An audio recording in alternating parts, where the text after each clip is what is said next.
I think that it's the desire to be distinct that keeps our dreams from becoming extinct. Because you see, you're all on the brink of being the best, especially when you take heed to the wisdom that leaps from my breath.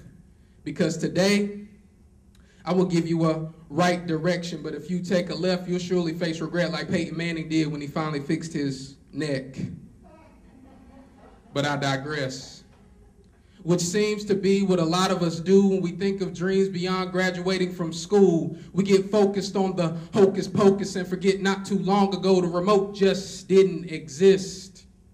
Which means getting off of our butt wasn't just for exercise, but rather was a necessity to ensure that the demon of laziness was exorcised. And whether it's a seance or an exorcism, instead of saying pass the weed, we need to say pass the wisdom. We need those brain cells to get us out of jail cells first after school bells and to outwit the angels of hell. Excellence used to be an option, but now since the economy is dropping, we need excellence to get big things popping. We don't need to occupy Wall Street. We need to understand that in this economy, excellence needs to be a habit to ensure we occupy the seats of the elite. We need to occupy the place that won't make us famous, but the place that will make us great. It is at this place where leaders lay their face. Service is the pillow on the bed of purpose, and I'm so driven that to hurt this, they would have had to stop the slave ships. Because now that I'm here, the God that gave me breath blessed me with this, a message of good news to you so that one day you would hear it and spread your good news too. Everybody say good news. Good news. Say it like you mean it. Everybody say good news. Y'all better act like I'm giving away $500 today. Give yourselves a round of applause for being here today. Could have been anywhere in the world, but you decided to be here today. And I think that is because you understand that greatness is your destiny. I really think you understand that. And I think it's everybody's destiny. I think everybody is destined to be great. But see, the question is, why doesn't everybody become great? Why do y'all think? Why doesn't everybody become great? Choices, that's a good one. Someone else, why doesn't everyone become great? What's that? That's very profound. Plans getting in the way of life.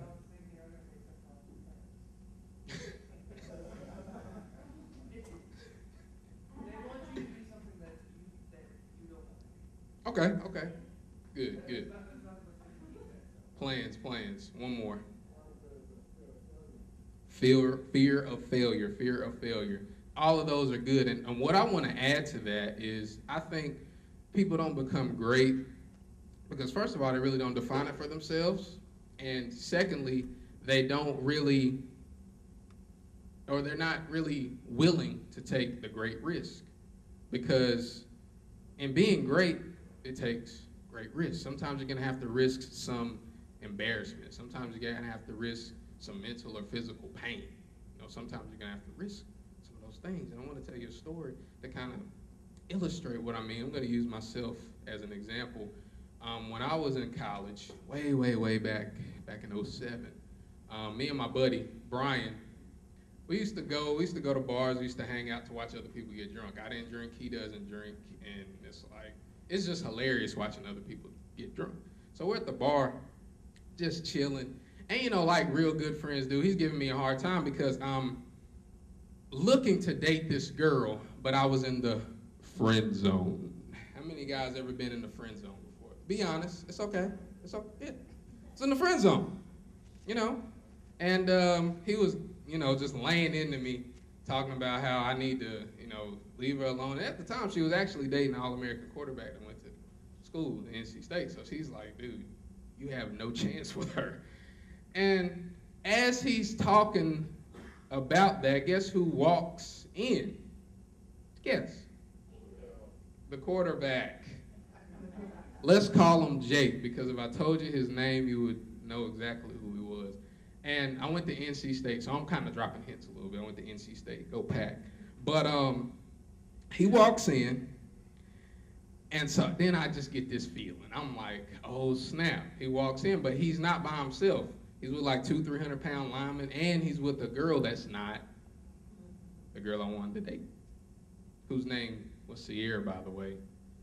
And So I had this look in my face, and Brian being my best friend, he knew what I was thinking. He was like, dude, don't go over there. Be cool. Don't worry about it. But fellas, how many of y'all would at least want to go over there and say something? You know what I'm saying? Like he dogging a girl that you want to be with, he dogging her out. Like how many of y'all want to say something? Okay, I got a couple brave ones in here. And so I wanted to be the hero, so I stormed over there like I had a purpose. I was like, you know what, he's not gonna play me like this. He's not gonna play her like this.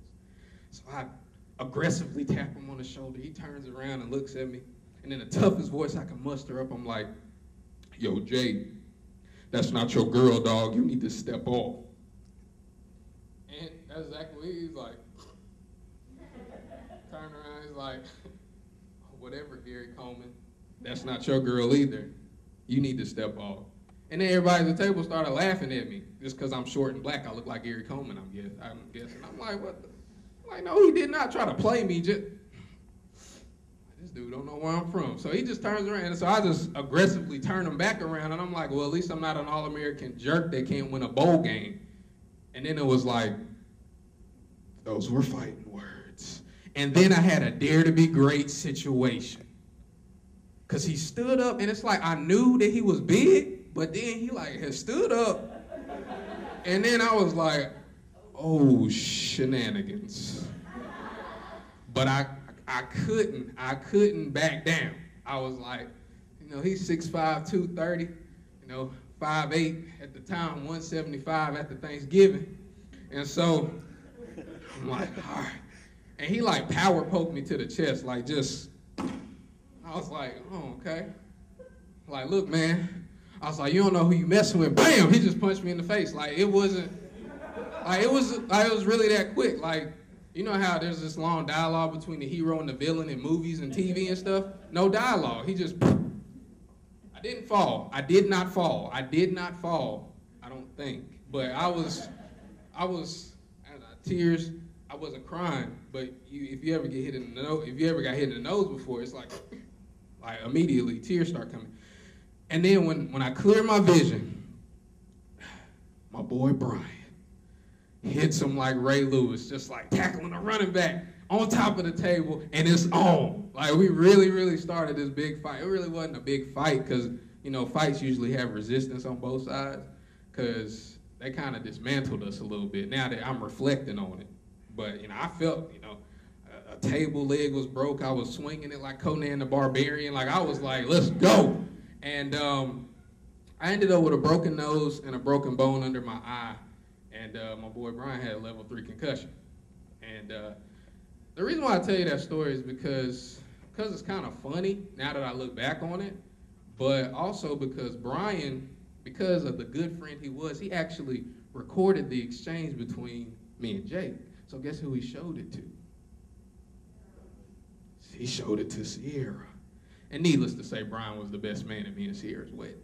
So, you know, but, it's like you look back on things and there's so much you can gain from it. And I like to tell that story because there's so much you can glean from it. When you have a dare to be great situation, you know, sometimes you're going to have to fight. Sometimes you're going to have to do some things that you wouldn't do in normal situations.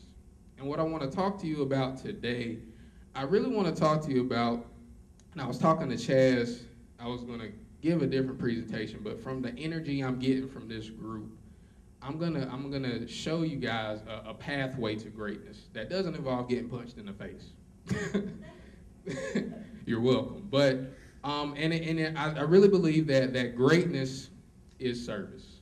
Greatness is service. Greatness is service. It was Martin Luther King Jr. that said, not everyone can be famous, but everyone can be great. Because greatness is determined by service. And I really believe the best way you give service to your organization, to your community, to your school, to your family, is by finding your passion.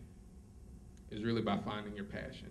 And we're going to go a couple steps further. We're not only going to discover show you how to discover your passion today, I'm going to show you how to begin perfecting your passion and how you can display your passion in a way in a way that you can truly become great. And I'm not defining or I'm not shrinking greatness to just having a lot of money or anything like that, but I do want you to understand that every single one of you has something deep within you. Some of you is deep, some of you is not very deep, but you have something deep within you that once you find it, you'll truly be able to change the world. You'll truly be able to change the world. I'm not just saying that as a cliche, but I'm being very, very serious when I say that. And it was Socrates that said, let him who would move the world first move himself. And so today I'm going to show you how to move yourselves by finding your passion. And when you find your passion, it's kind of like I give you or someone gives you a treasure map where X marks the spot, and then you find the X. That's like finding your passion. It's like, oh, snap. I found where the treasure is. I found where that pot of gold was at the end of the rainbow. I found it. And that moment of self-discovery is so powerful. But before I go into everything that I'm going to go into, I want to ask you guys, why? Why do you think it's important? Because it is, to find your passion. Like, to find your passion. Why do you think it's important? Let me get 3 answers. Why do you think it's important? So you don't have any regrets. Happiness. I like that. One more answer. Maximize yourself. I love that one. I love that one. There are many benefits to finding your passion and perfecting your passion and displaying your passion. Now, I need 3 people to come up here that are not afraid to be silly. Just 3 people. Aren't afraid to be silly. Okay, we got 1. We got 2. Okay, that's good. Come on, one more. Okay, good. Okay, good. This is going to be good right here. We're gonna play charades. I don't know what y'all call it down here. Charades. Okay, good. We're gonna play charades, and what's that supposed to mean? I'm gonna convene with my. Well, you know, people do stuff different in North Carolina. You know how we do. From Shizzle. All right, I'll be right back.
No, we're just going to. All right, y'all ready? Everybody that's ready, say I'm ready. I'm ready. All right, I'm going to give Mercedes the mic. And you're going to guess who they are.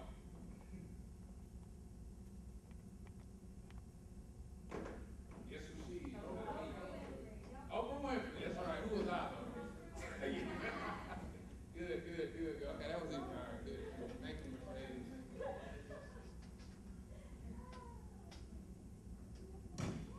Go.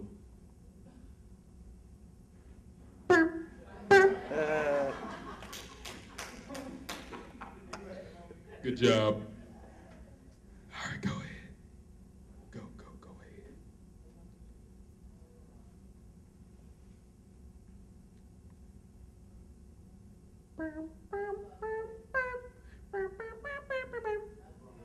Yeah, Michael Jordan. That was good. That was good. Y'all give him a round of applause for sharing in my silliness. Y'all go ahead and have a seat. Now, besides for my entertainment, why do we do that exercise? Well, first of all, I want to tell you that in 2010, Oprah Winfrey reportedly made $315 million. 315 million. Yeah, it's that kind of money you can just shake your head at. It's like, good, googity muggity. Michael Jackson, who I believe has passed on, made $275 million. Blanket had a good Christmas.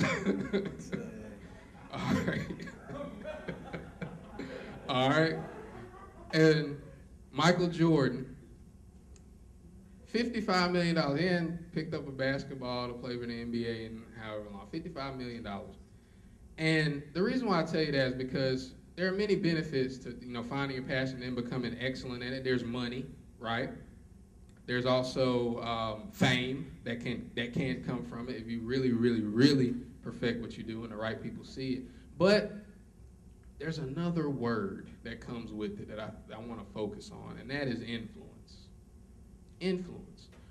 Oprah Winfrey stopped having her TV show not because she was tired of doing it, but because she saw an opportunity. I can have my own network. I can have all the shows I want on my network. So she's making more money with her network. Still further defining and will further perfecting and displaying her passion. And see, what I want you guys to understand is everything I tell you won't make you Oprah, won't make you Michael Jackson, won't make you Michael Jordan, won't get you that type of money per se, but it's going to give you a certain type of joy that you wouldn't be able to have. When you do something that you love, it's nothing like it. And because I'm speaking all of this from experience, because when I was coming up, 14 years old, played varsity basketball in high school, I was popular, but my parents couldn't give me all the shoes and stuff that I wanted to do, so I started selling candy. Y'all laughing at me, right? But by the time I graduated, I made over $50,000 selling candy, like real, not laced with anything, candy, Reese's, candy bars. Those vending machines, I'm trying to tell you, they got something. And then when I was 19, I went to school at NC State. I bought a barbershop, bought 30 vending machines, and I was doing really, really well for myself. But, everybody say but. When you say but, like whatever you say before kind of gets canceled out. Like, I was going to pay you back, but what had happened, and then for financial aid. But anyway, I started getting the big head. And I'm not just talking about my cap size. I'm talking about I was arrogant. I knew everything. The people that had helped me get to where I was just like, I got it. Got involved in a lot of different things. Long story short, at 22, March of 2007, I'm broke.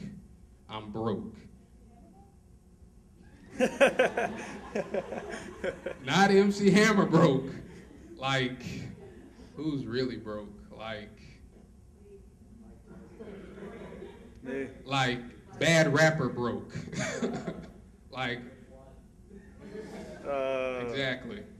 Exactly. So I have $117.06 when I graduate from college.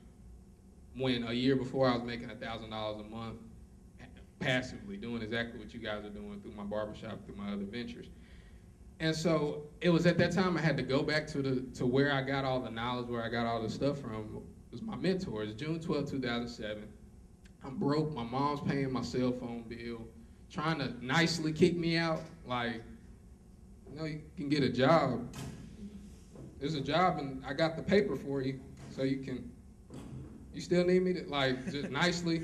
And it's June 12, 2007. I'm sitting in a classroom much like this with my millionaire mentor, and he says this. He said, perfected passion produces prosperity.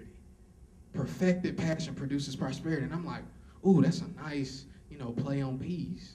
He only used 4 words. That was good. But then he started going around the room and saying, hey, what's your passion? What's your passion? What's your passion? And then everybody's like, I'm the youngest one in the room. Everybody's like, I like bunnies. Does that count?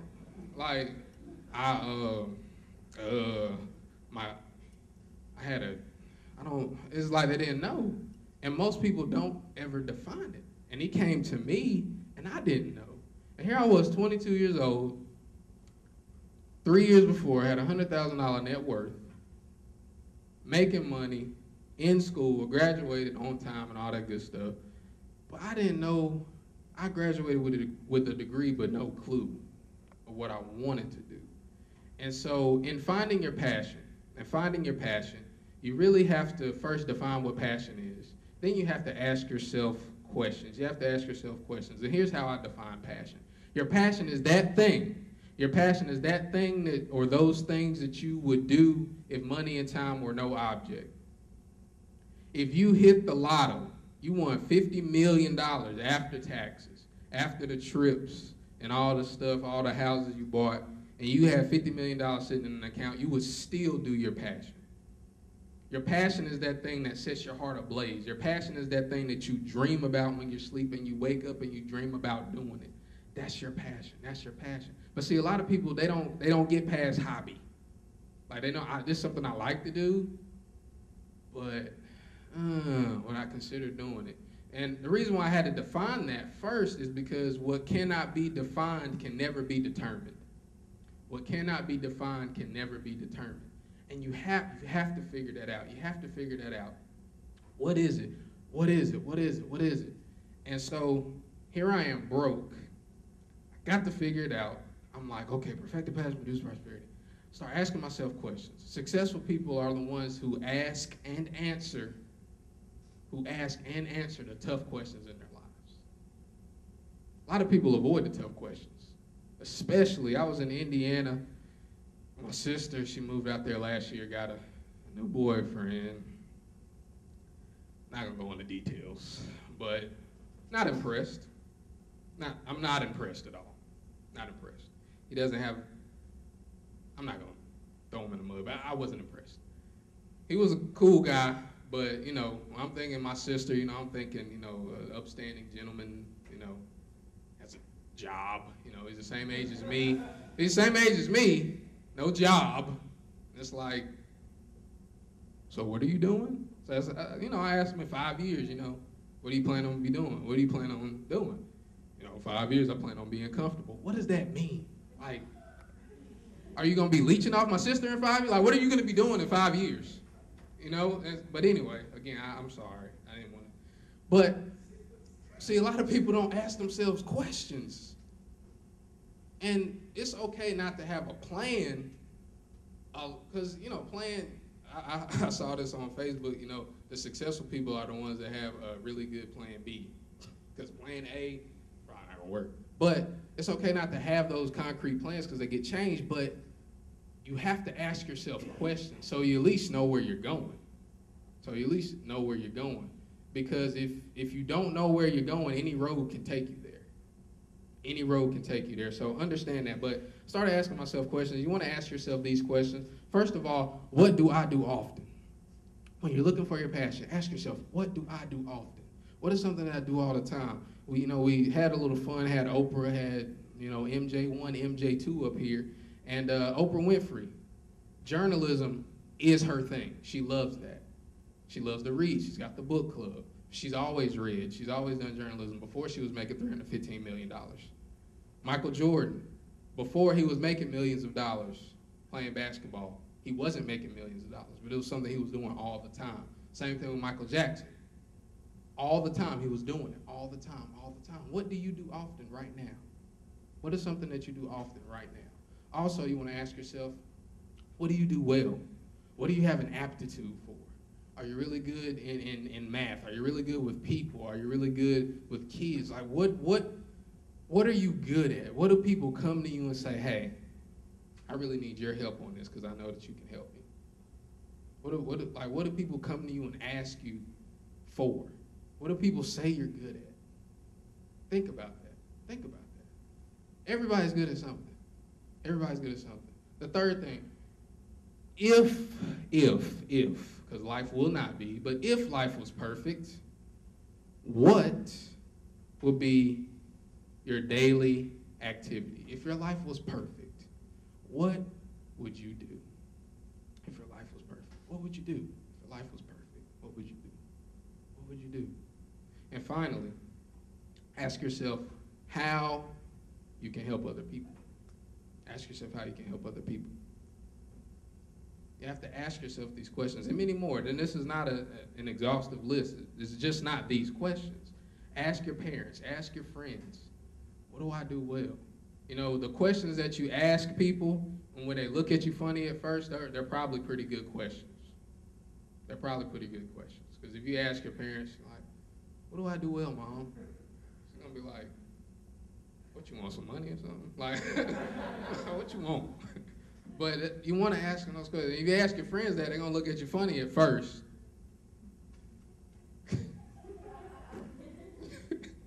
But it's all about self-discovery. It's all about self-discovery. Because once you discover where you fit in, then life is a whole lot easier. So what we're going to do right now, anybody want to be Justin Bieber? I'm just playing.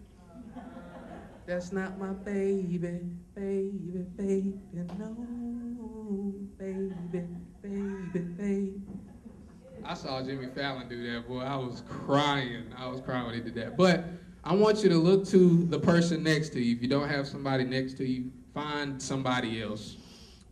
And tell them what you think your passion could be. Tell them what you think your passion could be. If you don't, tell them what your favorite hobby is. Tell them what your favorite hobby is. All right? And do that really quick. Do that really quick.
Y'all want to know one of the things I loved to do when I was younger?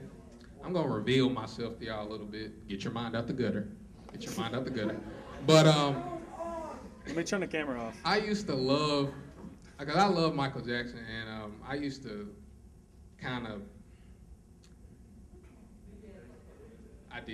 all the time, I would be, after church, I had my little penny loafers. I'd be like, Grandma, I'm going to do Billie Jean.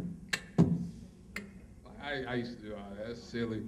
And my daddy used to be like, shut up. You can't sing. Like, I'm going to show you one day. I can't sing. But it's all right. It's all right. He was right. Sometimes, now, I need two bold souls. I had two silly ones. I need two bold souls to come up here and tell us, if you believe that you know what your passion is, tell us and, share it. Just share it. Need some bold souls. JJ, what's happening? Mercedes, you can't do it again. Just do it. Come on up here. Okay, there it is. Just don't make it stupid. Go ahead. What's your passion? Yeah. I like people a lot. Like helping people out. You like helping people. That's awesome. I got a passion for cooking, but also got a passion for helping people myself. So, good deal. Y'all give them a round of applause. And if y'all need any help, y'all know where to go. Y'all know exactly where to go. I need some help. JJ, I need Please to borrow help some money, me. bro. And you know what's exciting? You know what's exciting? Like the treasure map analogy I use. If you had a treasure map and you found where X marks the spot, how hyped do you think you would get? You'd be like, oh snap, I found it, I found it, I found it, I found it. You'd probably cry. And and see, when I found what my passion was, I was so hyped. Because I know, you know, seeing me speak and everything, y'all might have missed the swag. You know what I'm saying? Like, I don't mean it in a way that, you know, I'm just the coolest person, everybody wants to be around me. It's just, in all situations, I'm just like this. Like, I'm so cool. I'm so even keeled, just all the time. I've had schools that I've spoken at, I'll come and they'll be like, you're the motivational speaker. Like, you're supposed to be like bouncing off the walls right now. Why aren't you? I'm just like, I'm not ready yet. I'm just, you know, because I haven't gone through my pregame warm-up. See, I did my pregame, I'm good. Like, once I do my pregame and get out, that's how it was when I played sports. I'd be in the corner, either football or basketball, just be in the corner listening to some music, just getting hyped. Once we hit that field, it was on. Like, let's go. But once I found my passion, woo! Because y'all got to understand, I'm broke. And I had money. See, it's cute when you broke and you never had it. But when you had it and you lost it, it's not cute. And so when I found my passion, oh my goodness, I went crazy. I was like, yeah. I had to call my mentor. So I called him. And he always knows I'm a cool guy. And so he answers the phone. He's like, hello? I'm like, hey man, what's up? You got a minute? I got to talk to you. He's like, dang man, what's wrong with you? You okay? And I'm like, yeah man, I found the passion thing. Remember, he's like, perfect, produce, prosperity. I know what it is now. I know what my passion is. And I just want to tell you, you got a minute? He was like, yeah man, got a minute, calm down. I was like, I'm all right, I'm cool. All right, I'm calm. He's like, all right man, what's your passion? I said, my passion in life. It was like black superhero music started playing in the background. My passion in life is to speak and write to inspire other people.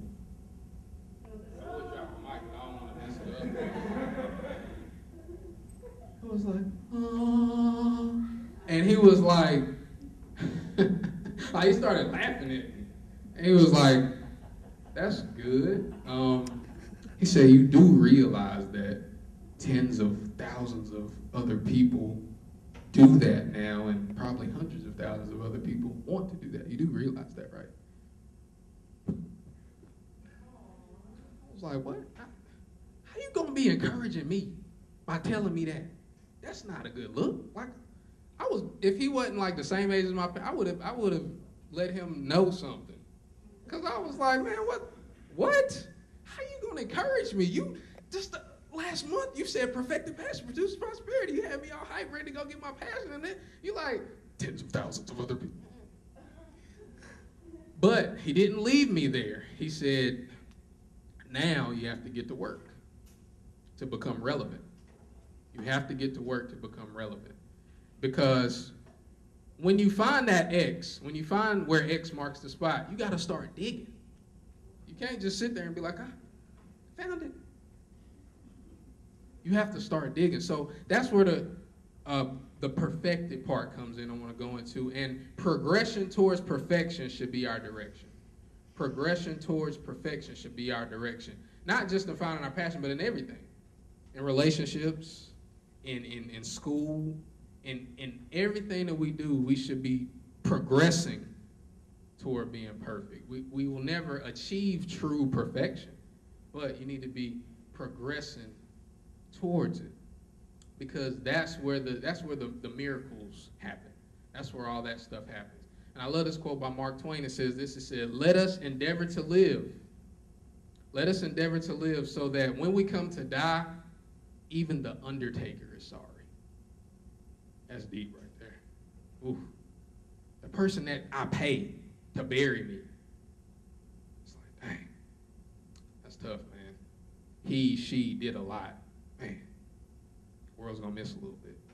That's how you should endeavor to live, and that's where excellence comes in. That's where excellence comes in. And you have to perfect your passion in such a way that you become excellent, because if you're not excellent, it doesn't matter.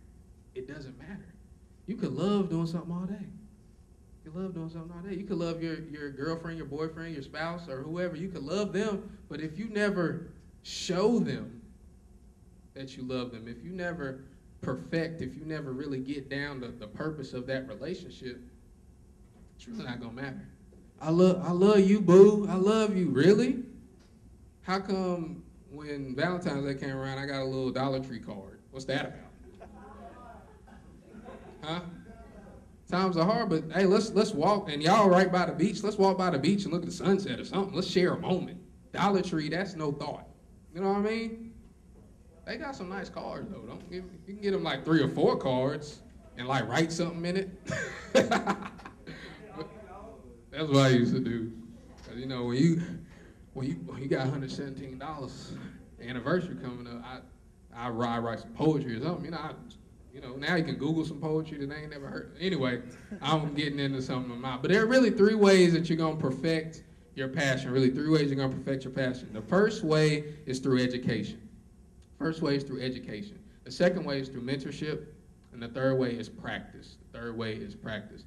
First, I want to talk about education. And we're at a college right now, but this is not necessarily the education I'm specifically talking about.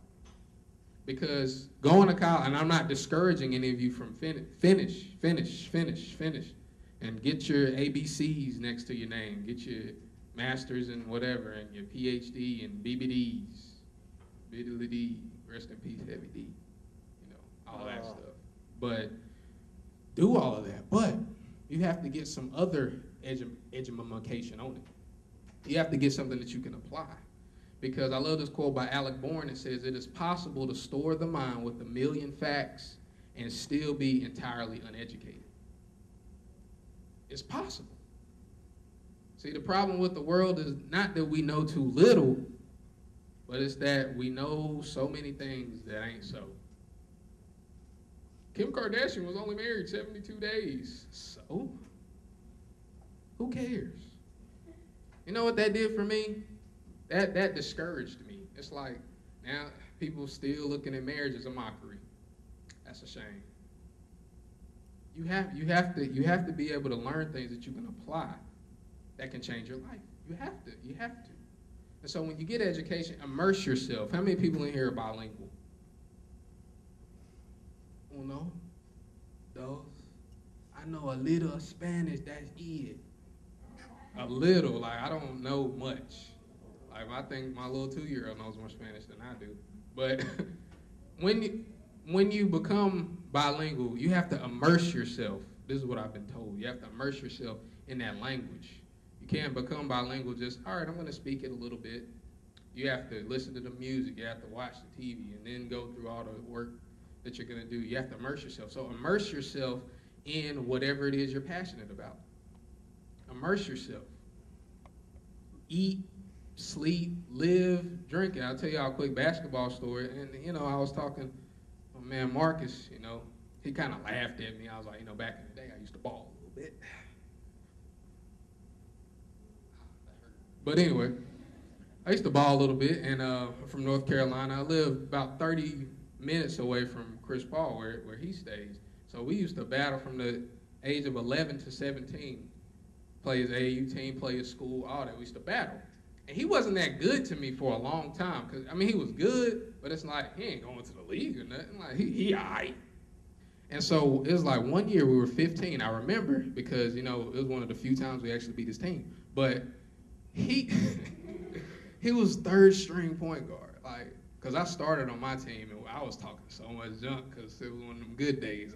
I was like, dang, little Chris, what's up? What's going on? Yeah, why ain't you playing? Like, what's going on? And then third string, after we up by like 25, he comes in looking all sad, and he's like this tall then.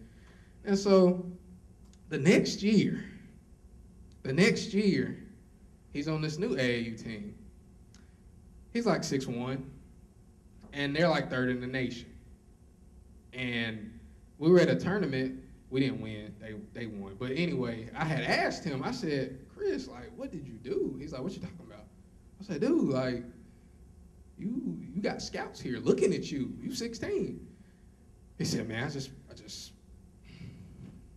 practice, man. I just practice. And the stuff that I learned from, you know, battling my brother, I used that to help me play. And so he got some informal education. So you want to get education. Second thing you want to do is you want to get mentorship. You want to get mentorship. You want to get mentorship. One is too small a number for greatness. One is too small a number for excellence. You can't do it all by yourself. You can't. You cannot do it all by yourself. And so what you need to understand is you need to find somebody who is successful at what you're trying to do. That's the key. You can have somebody who can encourage you or do things like that, but you want somebody that is successful in what you're trying to do, or they were successful in what you're trying to do. That's really what you want as a mentor. And then you want to practice. You want to practice. Do it all the time. If you have a thing for music or art or something, I love when people say, I want to be a musician or I want to do this. I'm like, okay, so when's the last time you performed? And they're like, well, I hadn't actually started performing yet, but you know, in the shower I sing and stuff, and I sound really good when I sing in the shower. And I'm like, okay, because I don't never like to discourage people. I'm just like, okay, but think about that. If something is your passion, like how often do you do it? You should do it at least 5 days a week, you know, something. Do something. No, do something. Even if you do it wrong, do something. Because before you get great at something, you have to be all right at it. So I understand that. Perfect. Keep progressing towards perfection. Progressing towards perfection. Then I want to talk about display. Display your passion. And this part, again, when I was in school, I did a lot of things looking back on it. I was a manager for the women's basketball team. Not because the girls were cute, but because they gave manager scholarships. So I was like, word. And I got to practice, so I got to kind of relive my hoop dreams and all that stuff. But I got the opportunity to work for Coach K.L., who's a legendary basketball coach at NC State. And she passed a couple years ago to breast cancer. Now, I don't know how many of you guys in here have been touched by breast cancer. Both my grandmas have had, my grandma had breast cancer in both breasts. My best friend's mom had it. Fortunately, they survived it, but I know people that didn't. And you may have known people that didn't. But when Coach Yao was going through her last occurrence of breast cancer when I was there, because she beat it 3 times, and then the last time I finally got her, people were sending all types of juices and vitamins and said, here's the next best thing that's going to cure cancer. Coach Yao, drink this. You know, trying to help her. Now just imagine if somebody actually had the cure for cancer and they knew they had the cure for cancer, but they didn't tell her about it. What if you had the cure for cancer? Who wouldn't you tell, right? And see, I'm not saying that your passion is going to directly save someone's life like that, but you never know. And this is no lie. I did this presentation at Ball State on Monday. I had a girl email me Monday night to tell me that my presentation inspired her so much. She had been abandoned by her mom when she was young. Her mom was a drug addict, and she had started using drugs too. And she said, your presentation made me really look at my life, so I know I won't go down the same road my mom did. Now, whether she cashes in on that or not, that's fine, but I at least put it out there. And so maybe I didn't particularly save a life, but who knows? I could have saved her from doing the same thing to her kids. You never know. So you never know what your passion can do. It doesn't matter how mundane it is. It doesn't matter how small it is or anything. It doesn't matter. Let me see if I can. Oh, yeah, there's my example right there. Any of y'all ever use chapstick? Boy, you know what I mean? Like, all of us in here would be looking like Ashley Larry if it wasn't for we do cutting, bleeding, and all that stuff. Just, woo! Especially in North Carolina, it gets a little frosty at night. And I need this. I need the Vaseline, lotion. I got to mix them. Because it's like, as soon as I get out the shower, it's like, dang, what? I didn't do nothing. But anyway, but think about the people or the person who led to inventing chapstick. It's like, chapstick? Hey, you go without some chapstick. my lips hurt real bad. Call Grandma. Napoleon Dynamite. No, still old Napoleon Dynamite. I need some, thank you. I need some, gosh. But that movie was so dumb. But I watched it I don't know how many times because it's just funny. I can do the dance. No, I can't. No, I can't. No, I can't. I can't do it. I'm joking. I really can't. I could probably try, but I'm not. Nah. We only got a little bit of time. I gotta make sure I give y'all money. But anyway, here's how you're gonna display. Here's how you're gonna display your passion. First of all, you have to discover how it's gonna help other people. You have to discover how it's gonna help other people. How is what you're gonna do help other people? Because if you have something that you love, but all you can do is keep it to yourself, it's probably not gonna be your passion. Because you won't get any satisfaction from that. You won't get any. It'll only be hollow. And it's like, even your relationships with other people, how you interact with other people, people can glean from that. People can get help from that. So look at how it can help. Look at how it can help. Because it's really not about us. It's not about me. It's about we. It's like how what you do can help other people. That's what it's really about. That's what it's really about. And then secondly, after you figure out how to help other people, tell other people about it. It's that simple. You tell other people. You get on the proverbial mountaintop and you shout, hey, I can help. I can help. I can help. I can help. Now, you don't want to do it in a way, be like, hey, man, I see you got the cell phone right here. You know what I'm saying? What carrier you with? Get with me instead. I can help you save some money. Nah. You don't do that. You don't do that. You let people know how, look, man, me helping you, it's going to help you a whole lot more than it's going to help me. But it is going to help me. But trust me. And that's one of the reasons why I've been on this campaign to give out money when I come to schools. I'm giving away $100 to 5 students today. And in the spring, I plan on giving over $10,000 away. And it's because at different schools, not at one.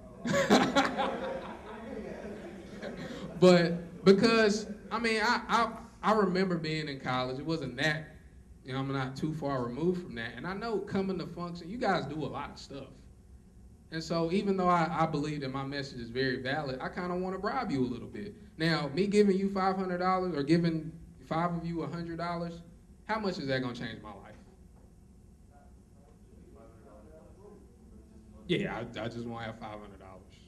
And, it's not taking no food out of my kids' mouth, or my wife's not going to be able to, she won't get the Gucci bag. Like, it's not going to hurt her at all. But think of how much that might help. That's going to help 5 of y'all. That's some money. So, but you see, I honestly believe in, I went to a presentation where the guy, he held up $20 bill. And I was like, sitting where you are, JJ. He was just holding it up. He wasn't saying nothing. I just ran up there and grabbed it. And then he was like, that's what I'm talking about. That's what I wanted somebody to do. I was wondering. It's like, I was wondering when somebody's going to come up here and grab this money. And I was like, oh, yeah. And I would forever remember that. $20? That was, at the time, I was like, woo, $20. That's good right there. I can do something with this. And but you have to be able to articulate the value that you can give to people when you tell them about it. And then finally, give some stuff away for free in your passion. Give some stuff away. And if your passion or what you love to do isn't like a thing you can give somebody a sample of it. Like, one of the biggest ways my business grew when I was in high school is because we used to have a little mini candy bars. And I just used to, okay, man, gotta go a little Twix. We cool, right? I appreciate that, man. And then they'd be like, hey, Odell, man, you got some more candy? Got some more candy? I'm like, as a matter of fact, I do, and it's cheaper than the vending machine. Would you like? That's how it worked. It was that, and that's how the dope man do it too. I was just being real. Like my dad always used to tell me this. He said, the drug dealer is probably the best businessman in the neighborhood. He just has the wrong product. Because, hey man, you want a little taste? Go. I know you want it, right? No. And then they keep coming back. But give stuff away for free. Give stuff away for free.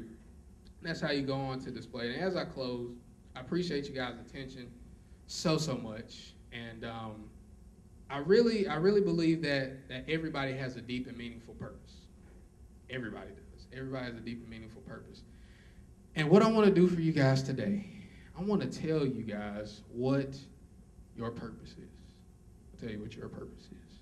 Yours, even though you have on a Tampa Bay Buccaneers hat. Whoa. It's okay. Whoa. It's okay. It's okay. It's okay.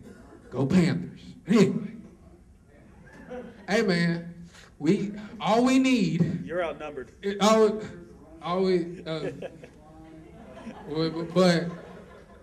we got Cam Newton. Thanks. He's coming along good. Y'all better watch out. Panthers coming. But I'm gonna tell all you guys what your purpose is in life. And if you haven't been writing or you have an audiotonic memory, that's not a word, but you can hear stuff and remember it. I want you guys to note this, and I say this as the best thing, the best for last. Everybody has a purpose. Everybody has the same purpose. The same purpose. The same purpose.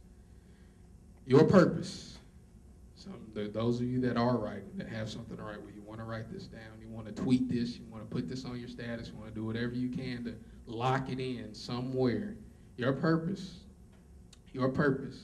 is to give the world a glimpse of heaven by what you do, what you have, and who you are. That's your purpose. That's your purpose. That's your purpose. Your purpose is to give the world a glimpse of heaven by what you do, what you have, and who you are. And here's why. I'm not a religious person. I'm a very spiritual person. Not religious, very spiritual. And I think that God, I know that God set this whole thing up. He's smarter than all of us. He set it all up to perpetuate good. That's what he did. He set it all up to perpetuate good, to make sure that the relationships and the circumstances that you have with each other are as good as they could possibly be. So that's why that's your purpose, because that perpetuates good. Because when you see my glimpse of heaven, you're inspired to give the world your glimpse of heaven. You're like, man, I gotta do something. It's like magic in your mind. You're like, well, look at there. I got me do something, boy. I got me. Some people back where I'm from, that's how they talk. That's where I get it from. But you gotta understand that and see what's good and what's bad is that God set up insurance. Because he knew we wasn't going to act right. He knew it. For some reason. He was like, look at there. I told you, Jesus, she about to eat that apple. Look. See? I had him in the perfect place. I told you. I told you. All right. That's why you got to go down there. Told you. But I'm being silly. But anyway, he set up insurance. That even if you don't serve your purpose, the world is going to get something. They're going to get inspired from your life, but it's just how do you want to inspire them? What kind of legacy do you want to leave? Do you want people to look at your life and be like, man, my aunt, my uncle, my mom, my dad, they did it up. I want to help people. I want to do something special with my life one day because I see what they did. Or are they going to look at your life and be like, mom, dad, aunt, uncle, they didn't do anything hardly. I'm not going to be like that. How do you want to be remembered? How do you want your legacy to be cemented in your family, in your community? You want people to be lying at your funeral? I'm being as real as I can possibly be. Because at your y'all been to some funerals of some people. Oh, the Lord took an angel. He wasn't acting like an angel a couple days ago when I was with him. But hey, I can't judge, right? But seriously, how do you want people? Do you want people to go to your funeral and celebrate your life, or do you want people to go to your funeral and be like, look at your bio and look at, it's like this big. The people that survived you is bigger than what you actually did. Don't let your life be like that. Inspire us of what you have inside you. That's my time, and I'm done. And Chaz, what I want to do, if I can, is I want to give some extra tickets to some people to give them a better chance. So the people that that helped me out, the 3 and the 2, come up here and get an extra ticket. And also, who took notes? Who took notes by chance? I want to see who had the most notes. What was it?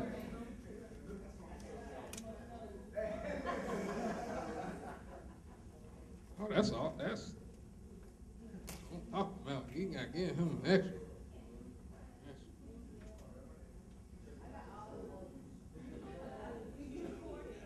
Yeah. I was thinking about that too.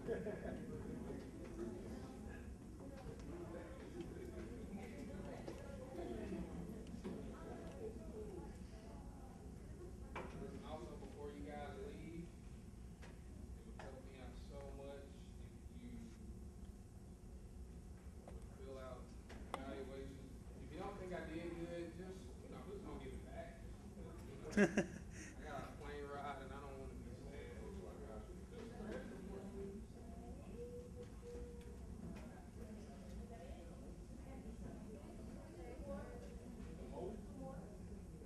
You take it? No, I got here too. I didn't get here till like 5 minutes after. I got held up at one of the okay. Yeah, but shit, I had already told you I was coming, so I figured I'd come anyway. Alright. So, that's I'll go get a ticket, man. Go ahead and get one. Tell Katrina to give me a ticket. Shit, I mean, I came in late. Get one. Hey, tell him. Sure. Do it. Hey, Katrina. Katrina. He needs a ticket.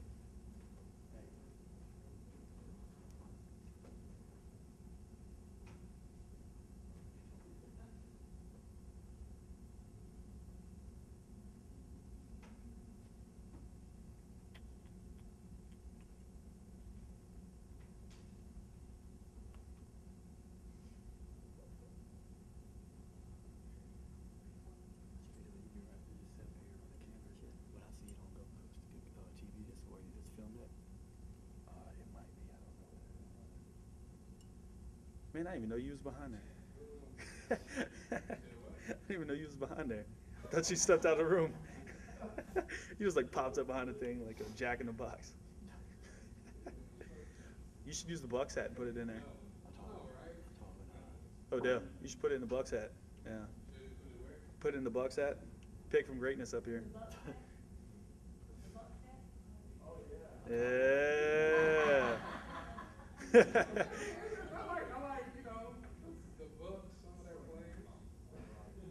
Only good things can come out of that hat, so. I don't have a problem with the books.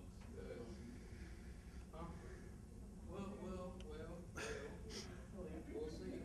Just don't, you better not print me on Facebook because if we make sure. Yeah, he's gonna get me on there. I need some. Hey, you're outnumbered in here, so. I know he is. You a Buccaneer fan? Oh yeah. Tampa Bay.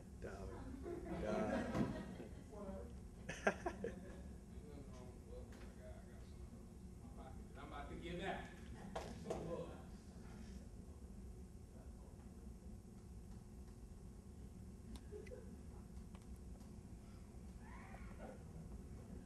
You don't put this right here on Gold Coast TV? Yeah, I think so. If anything, I'm going to have a couple different people come up here, do this, or if y'all finish evaluation, I'll make sure I get back. Look at you, dropped it anyway, man. You should have done it at the beginning.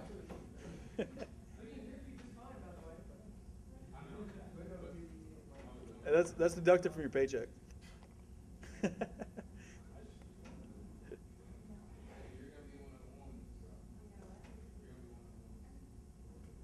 pick the first one.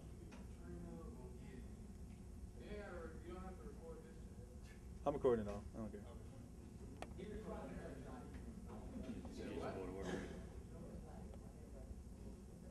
I got y'all's tickets. Y'all be done with your evaluations, pass them to the middle aisle or the middle aisle.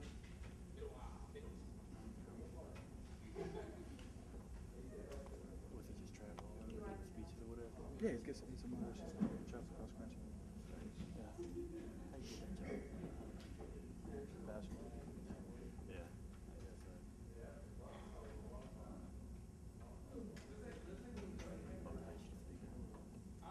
I'm like one of those little kids that ain't watching because I was always everywhere. It's like, where is he? Oh my gosh, get away from that one. And that's how my daughter is. Karma is, yeah.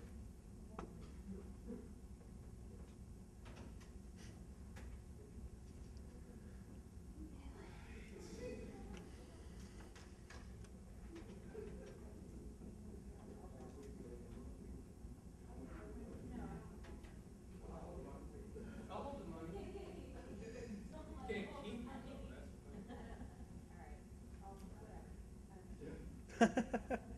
Indecisive.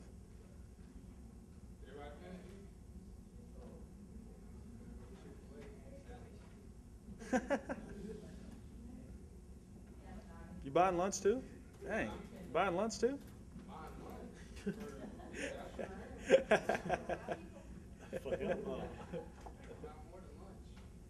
If Sean wins, he's taking everybody. Is cash okay, guys? Yeah. I don't like to check. I prefer checks. Plastic only. All right, is everybody ready? Do it. Drum roll. All right, this is totally random.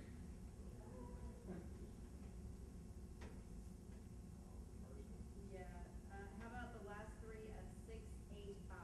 Oh, damn. Are you serious? Oh, it is. Yeah. Oh. Tell you, pick greatness, man. Like.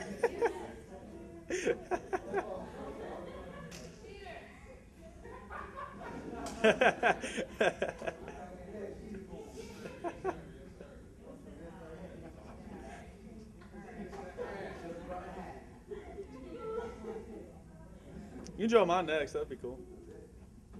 All right. Who's next? 667.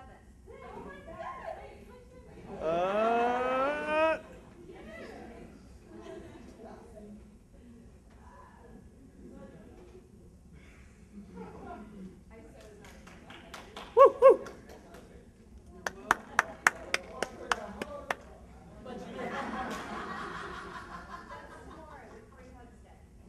Yeah, tomorrow National Free Hug Day.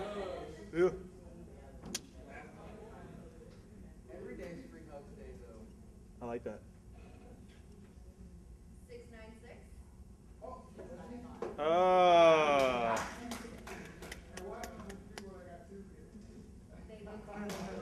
Oh, man, that's brutal.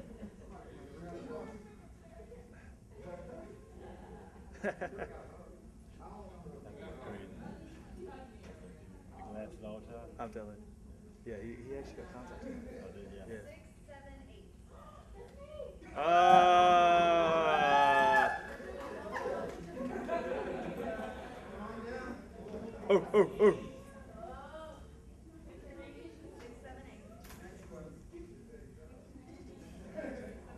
678.